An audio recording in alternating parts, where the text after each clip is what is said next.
प्रधानमंत्री नरेंद्र मोदी मध्य प्रदेश की राजधानी भोपाल में जनसभा को संबोधित कर रहे थे। बता दें, इस दौरान प्रधानमंत्री नरेंद्र मोदी ने यूनिफॉर्म सिविल कोड यूसीसी लागू करने के संकेत दिए हैं। उन्होंने कहा कि एक घर में एक सदस्य के लिए एक कानून और दूसरे के लिए अलग हो तो क्या ऐसे में घर चल पाएगा। इसके अलावा उन्होंने कहा कि देश में यूनिफॉर्म सिविल कोड के नाम पर लोगों को भड़काया जा रहा है।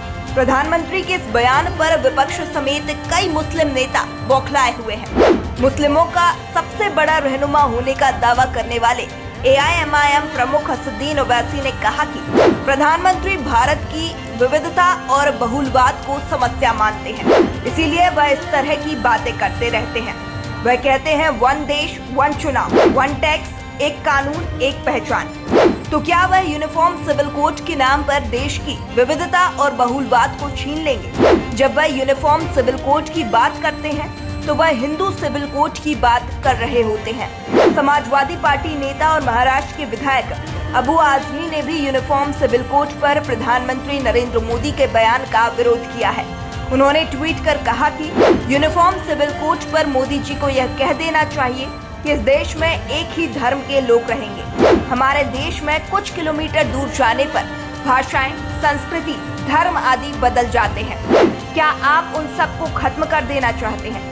यूनिफॉर्म सिविल कोड के जरिए शरीयत में दखलंदाजी का विरोध सिर्फ मुस्लिम ही नहीं बल्कि सभी मजहब के लोग करेंगे, जिन जिन के धार्मिक कानूनों में आप हस्तक्षेप करेंगे। इस मुद्दे पर मुस्लिम पर्सनल लॉ बोर्ड के सदस्य और कांग्रेस नेता आरिफ मसूद ने कहा कि प्रधानमंत्री जी को ये याद रखना चाहिए कि उन्होंने बाबा साहेब के बनाए संविधान की शपथ ली है। हम लोग एक बात कर रहे हैं, देश का हर व्यक्ति बाबा साहेब के संविधान पर सहमति जताता है और जताता रहेगा। हम इस संविधान को बर्बाद होने और बदलने नहीं देंगे। उन्होंने 3 तलाक कानून बनाया, इससे क्या फर्क पड़ा? वहीं JDU नेता KC त्यागी ने कहा कि यूनिफॉर्म सिविल कोड के मुद्दे पर सभी राजनीतिक दलों और स्टेक होल्डर्स को शामिल किया जाना चाहिए। बीजेपी सिर्फ वोट बैंक की राजनीति करती है।